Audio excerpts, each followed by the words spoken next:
Olá pessoal, nós estamos dando continuidade agora ao nosso curso de estudo de mercado. Essa aqui é a parte de busca de informações quantitativas e é uma das partes mais importantes aí do anteprojeto, porque são justamente as informações quantitativas que a gente usa, por exemplo, para fazer a projeção de fluxo de caixa, para saber quais são as receitas que o empreendimento vai ter, né, qual é a demanda, e a demanda a gente utiliza para o dimensionamento da produção e assim por diante. Então é uma parte bastante importante. O nosso objetivo de quantificação ali, digamos, de uma maneira geral, é quantificar a oferta e a demanda, como a gente está vendo ali. Interessante também a gente contextualizar um pouco em que momento do anteprojeto a gente está fazendo essa quantificação. Se nós formos olhar, por exemplo, no nosso roteiro do trabalho, o capítulo 2, que é onde a gente faz essa parte de estudo de mercado, a quantificação, né, o levantamento de informações quantitativas está aqui no item 2.5, e esse item 2.5 ele ocorre depois da gente fazer análise estratégica, depois da gente definir o segmento de atuação, definir o produto, e daí para o produto definido a gente vai quantificar ao máximo ali, até como o roteiro está falando ali, né, demanda global, fatia de mercado, preço. Daqui a pouco a gente vai falar um pouco melhor sobre isso. Então, digamos, o principal ponto nosso de quantificação é esse, embora também é verdade que a quantificação pode ser utilizada para complementar as informações qualitativas de mercado para que a gente tenha uma análise estratégica mais completa. Né? Além de analisar as questões qualitativas do mercado, analisar também as questões quantitativas que ajudam, inclusive, a gente determinar o segmento de atuação. Mas digamos que isso vai depender de situação para situação, dentro do que for propício. Então, como eu comentei já, então o nosso objetivo é quantificar a oferta e demanda. A parte da oferta, de uma maneira bem simples, a gente quer conhecer os nossos concorrentes quantitativamente, saber quantos concorrentes tem. Seria um mundo maravilhoso se a gente conseguisse conhecer a participação de cada concorrente no mercado, isso quer dizer, o market share deles. Seria melhor ainda a gente ter uma ideia do uso da capacidade e a ociosidade desses concorrentes. Então, por exemplo, imagina se eu tenho muitos concorrentes numa determinada região ou atuando num determinado mercado. E se esses concorrentes estão com muita capacidade ociosa, significa que é mais difícil de entrar um novo participante no mercado. Por outro lado, se esses concorrentes estiverem aí usando bastante da sua capacidade produtiva, então digamos aí que tem espaço para entrar um novo ator para fornecer para o mercado, uma vez que eventualmente a falta de capacidade deles abriria espaço para um novo participante. Óbvio que a gente quer saber os preços praticados pelos concorrentes, então a parte de precificação depende muito do que é feito no mercado e muitas vezes a gente consegue ter acesso às informações da precificação dos concorrentes. Isso vai ajudar depois a gente definir o preço do nosso empreendimento. E também fazer o mapeamento quantitativo dos concorrentes. A gente já viu que a gente quer conhecer o mapeamento dos clientes, dos fornecedores e dos concorrentes, só que ainda mais se a gente conseguir mapear quantitativamente esses concorrentes, né, verificar por região quanto que eles consomem, melhor ainda. Embora eu esteja falando que a gente quer fazer tudo isso, não estou querendo dizer que é fácil. Na verdade é difícil e mesmo grandes empresas às vezes têm alguma dificuldade de conhecer o market share dos concorrentes e para poder verificar se elas estão progredindo no mercado e assim por diante. Além da parte de oferta, a parte da demanda realmente normalmente são as informações mais relevantes para a gente. Então, se vocês forem ver em diversas áreas da engenharia de produção, a demanda é um input extremamente importante para diversas atividades. E no nosso anteprojeto aqui também é bastante importante. Então, a gente quer conhecer primeiro, o que a gente quer conhecer a demanda global por um determinado produto. Então, a demanda global permite a gente ter uma ideia de até quando, ou melhor, o quanto que pode ser atingido de demanda. Isso permite a gente conhecer, por exemplo, um limite máximo de penetração no mercado, por região e assim por diante. A previsão de crescimento dessa demanda também permite a gente ter uma ideia de prognóstico, né, de para que lado que esse mercado vai. para ajudar, por exemplo, a gente decidir se o mercado é bom ou se o mercado eventualmente é limitado. E a gente quer definir, no final das contas, a fatia de mercado, que é o market share que a empresa pode obter. Então, veja bem, a gente está fazendo um planejamento, um anteprojeto, e esse anteprojeto, no final, ele vai culminar com a análise de viabilidade econômica.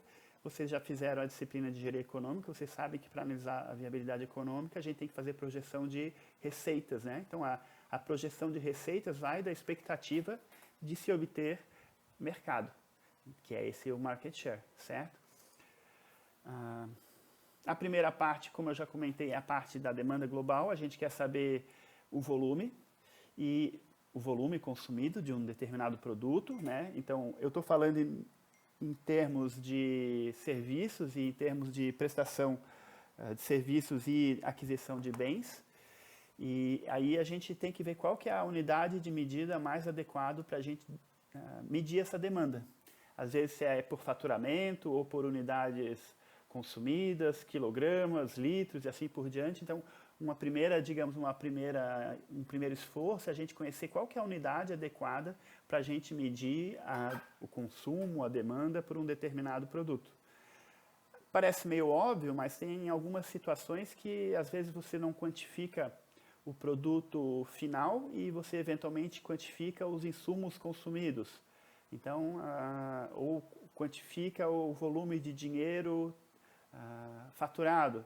Então, tem que dar alguma atenção para saber realmente qual que é a unidade correta de busca de informações quantitativas para a gente encontrar essa informação.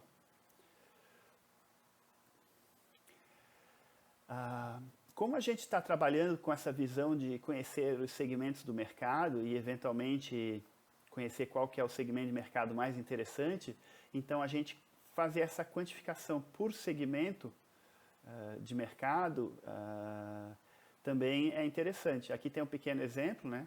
Então, às vezes eu quero uma informação sobre a produção de como no caso aí desse exemplo, né, do suco de uva. Então, às vezes eu não tenho informação específica do suco de uva, mas provavelmente eu consigo ter informações sobre o consumo de alimentos, e esses alimentos vão estar ali estratificados por tipo de alimentos. Então, o suco de uva é uma bebida, dentro das bebidas o suco de uva é uma bebida não alcoólica, que daí então isso quer dizer, o suco de uva começa a concorrer com diversos produtos, desde refrigerantes até outros sucos, e entra no mercado dos sucos, vai ter uma quantificação também, e no final das contas vai ter uma fatiazinha desse grande mercado de alimentos que é o mercado de sucos de uva. Então, esse tipo de lógica, às vezes, permite a gente estimar o mercado global de um determinado produto a partir de informações disponíveis do mercado mais amplo do qual esse produto faz parte, certo? Aqui, por exemplo, aquela discussão sobre as unidades, né? Então, aqui a gente tem o tamanho do segmento, tanto em faturamento quanto em volume. E daí vem aquela pergunta, qual que é o mais interessante para a gente, né? Então, claro, vai depender de caso para caso. E normalmente, claro, para fins de dimensionamento da produção, a gente quer saber o volume físico do que a gente está produzindo, né? Mas também, às vezes, para a gente já ter uma ideia do impacto financeiro daquele determinado segmento, a parte de faturamento é importante. Por exemplo, startups normalmente se caracterizam por empresas que tenham um potencial de atingir um mercado muito grande, com pouca estrutura. Então, por exemplo, quando a gente encontra o mercado global para uma determinada startup e a gente percebe que esse mercado global é muito grande, isso, digamos, aí deixa interessados os investidores, porque eles verificam a possibilidade de ter um ganho extraordinário. Então, digamos assim, a parte do mercado global é bem importante para a gente saber o tamanho do segmento que a gente pretende atuar. Então, assim, a demanda global, e se a demanda global for cruzada com os dados demográficos e geográficos, aí a gente começa a ter algumas informações que vão facilitar bastante a nossa vida. Então, por exemplo, o consumo per capita. Então, a gente tendo o consumo per capita, depois que a gente quer projetar para diferentes regiões o quanto que se espera que um determinado produto seja consumido, a gente vai fazendo aí uma regra de 3 com a população dessas regiões e a gente consegue, digamos, estimar, né, o consumo de determinado produto aí por estado, por micro-região, por municípios, por bairros. Muitas vezes a gente está acostumado a trabalhar com estado e município, né, mas se vocês derem uma pesquisadinha no Google por micro-regiões, por exemplo, micro-regiões de Santa Catarina, a gente consegue ver uma subdivisão do estado que acaba sendo bastante correlacionada com o mercado local. Então, por exemplo, o mercado aqui de Florianópolis, na verdade, é o mercado da Grande Florianópolis, né, que passa ali por Alfredo Wagner até Tijucas, Imbituba. Então, assim, as micro-regiões, às vezes, são uma boa maneira da gente tentar analisar a capilaridade de um determinado mercado por regiões. A definição da fatia de mercado. Então, eu já comentei para vocês a importância da fatia de mercado. Então, a gente quer ter uma ideia do quanto que é alcançável por uma nova empresa. Então, mas como é que eu consigo saber o quanto que é alcançável por uma nova empresa? Então, digamos, a primeira dica é a gente olhar o porte dos concorrentes. Então, a gente sabendo o porte dos concorrentes, e se a gente conseguir ter uma ideia do market share desses concorrentes, a gente já começa, digamos, a ver, bom, se a empresa A e a empresa B estão atuando em determinados portes, significa que, eventualmente, uma nova empresa pode chegar nesses mesmos portes. Então, é uma primeira dica sobre a fatia de mercado. A fatia de mercado também está extremamente relacionada à estratégia de desenvolvimento de produto e mercado. Isso a gente vai ver melhor na aula de estratégia, mas a estratégia de desenvolvimento de produto e mercado está relacionada assim. O que eu vou fazer para que a minha empresa, digamos, desenvolva mercado? Isso quer dizer, eu vou começar vendendo, né, imagina se é um produto que vende em mercados, né, eu vou começar vendendo nas grandes redes, depois eu vou passar para as redes médias e depois vou passar para pequenos mercados. Então, por exemplo, se você for contar quantos mercados tem em cada região e se você for tentar dimensionar a força de vendas que tu necessita para ir de mercado em mercado para oferecer o seu produto e quanto tempo levaria para você chegar a todos esses possíveis clientes, você consegue também ter uma ideia do quão fácil ou quão difícil que é penetrar no mercado e desenvolver novos mercados, certo?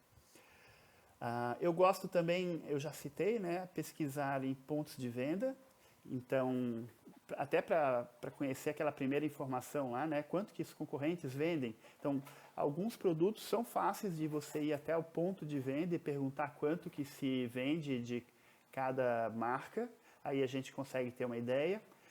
Às vezes a gente tem marcas dominantes no mercado e tem marcas novas. Então, por exemplo, vai que você está acreditando que vai entrar no mercado com uma marca nova, você conhecer o consumo de marcas genéricas pode, de repente, ser uma pista do quanto que se vai consumir de uma pequena empresa que talvez inicie atuando sem uma estratégia de promoção muito agressiva. Então, dentro dessa estratégia de buscar informações em pontos de venda, né, então uma primeira informação é conhecer a demanda média por ponto de venda, verificar quantos pontos de venda tem nas regiões que eu pretendo analisar. Então, assim, eu sabendo a demanda média dos pontos de venda, quantos pontos de venda tem e, eventualmente, quanto dessa demanda um novo empreendimento pode assimilar, eu, eventualmente, posso ir testando aí, criando hipóteses de quantos pontos de venda eu posso conquistar em determinado tempo, por exemplo, por ano, para ter uma ideia de quanto que eu iria progredir no uso da minha capacidade produtiva ao longo dos anos. A parte do preço também é extremamente importante. Você ir a ponto de venda, você consegue ter uma informação direta do preço de comercialização.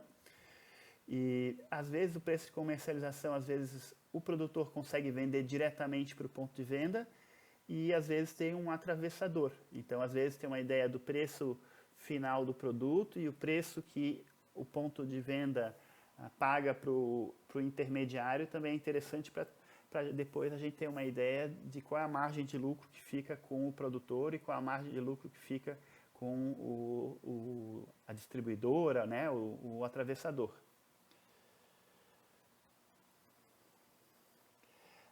Bom, aqui a gente está falando de estudo quantitativo, né? Então vocês são alunos de engenharia e vocês estão acostumados a ter aula de estatística e assim por diante. Então, assim, se nós tivermos disponível para a gente dados históricos do consumo de um determinado produto, ou dados históricos de um determinado mercado, um determinado segmento de mercado, bom, com esses dados históricos a gente pode usar as nossas ferramentas de previsão de demanda. Né? Isso quer dizer, por exemplo, fazendo regressões, então isso quer dizer tentar encontrar uma equação que represente aquele consumo, levar em consideração questões sazonais, eventos atípicos. Aqui eu botei exatamente os tópicos ali que o professor Glauco utiliza na aula de planejamento e controle de produção para a parte de estimativa de demanda, de projeção de demanda.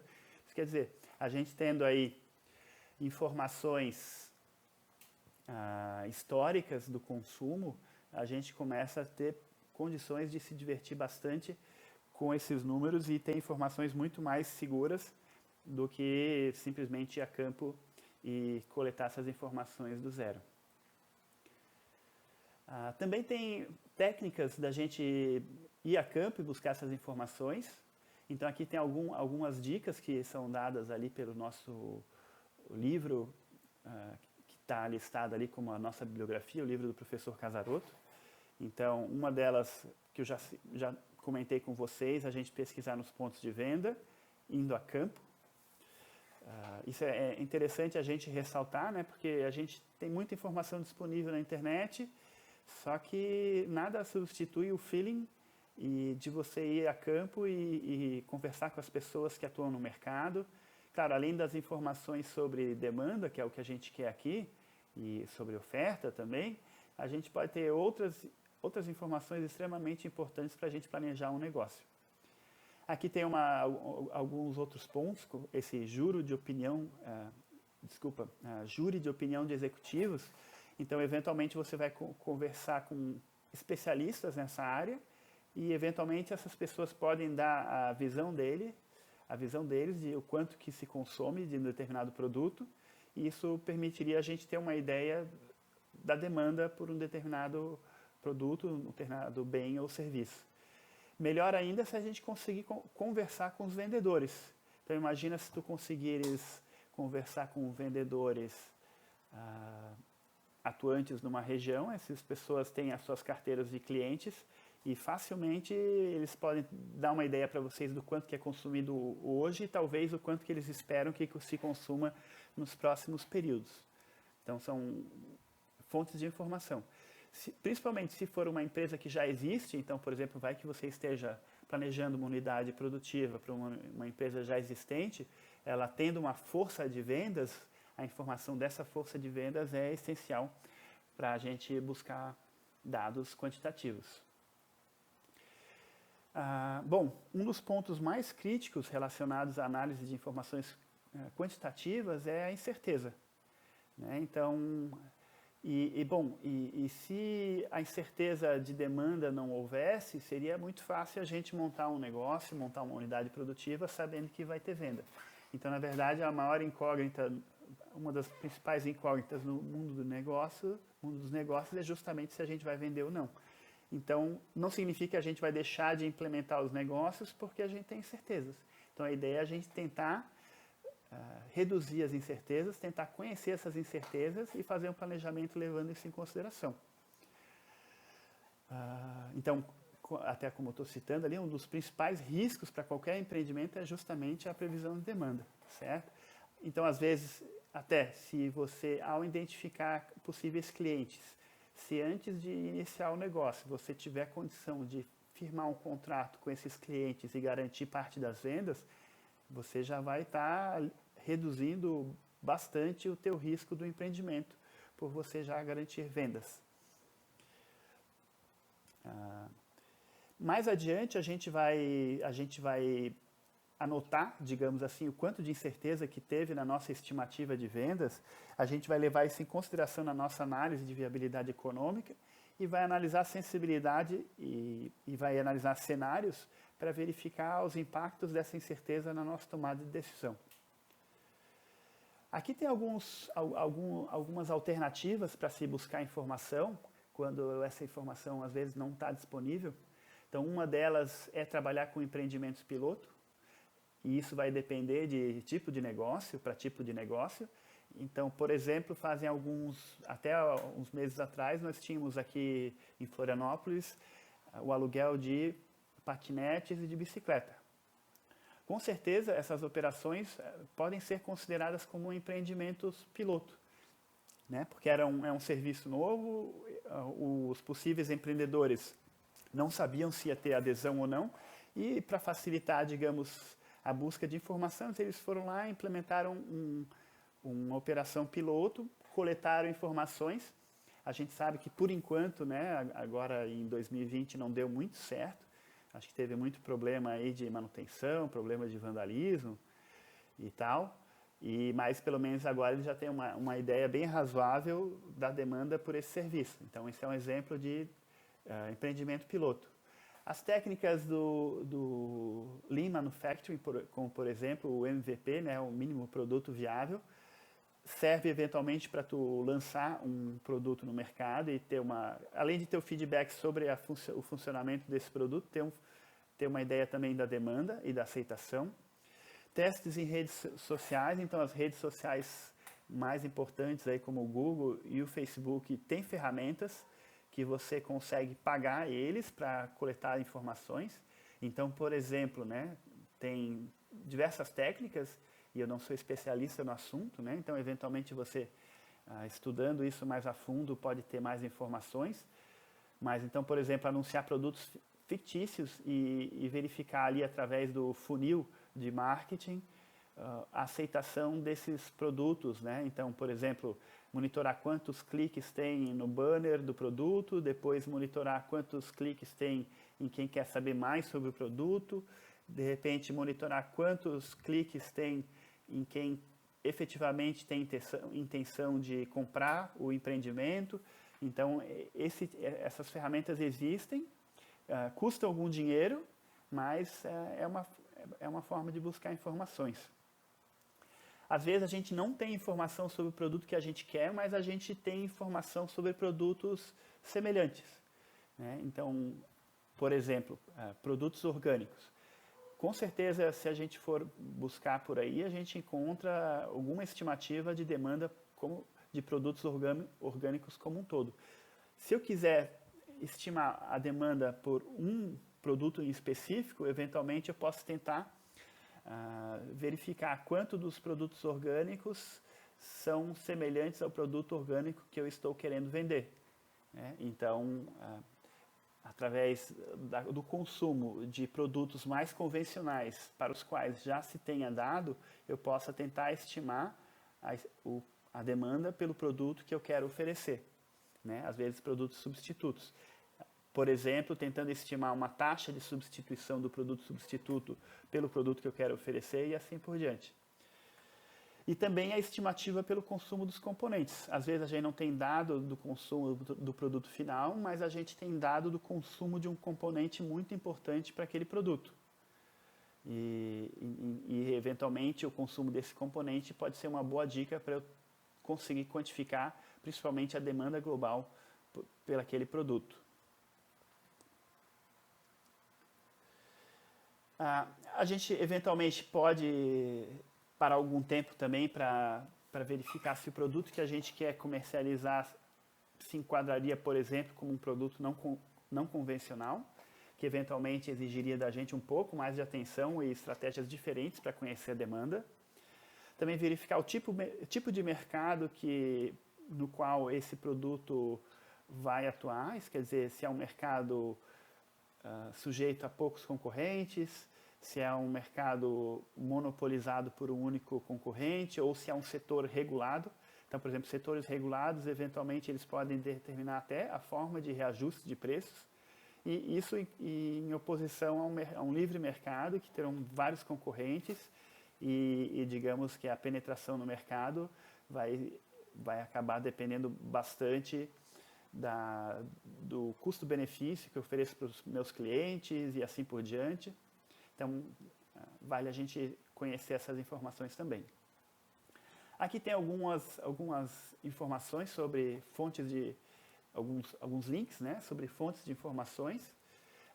Se nós estivermos analisando um produto, por exemplo, que é exportado, como as exportações sempre são registradas, às vezes a gente consegue informações de consumo fora do país e essas informações às vezes estão disponíveis. É normal que as regiões do país queiram chamar investidores, queiram chamar empresas, então muitas vezes a gente encontra portais e sites de municípios, de estados, de regiões, informando, digamos, com diversas informações que podem ser interessantes para a gente, né, informações demográficas e informações de renda e assim por diante. E, enfim, não é um trabalho fácil buscar as informações, mas a gente não tem alternativa. Né? Se a gente vai fazer o planejamento de um negócio, por mais difícil que seja a gente buscar informações, a pior alternativa sempre vai ser a gente simplesmente deixar de lado e não buscar essas informações. Aqui tem mais alguns links e, por enquanto, seria isso. Obrigado.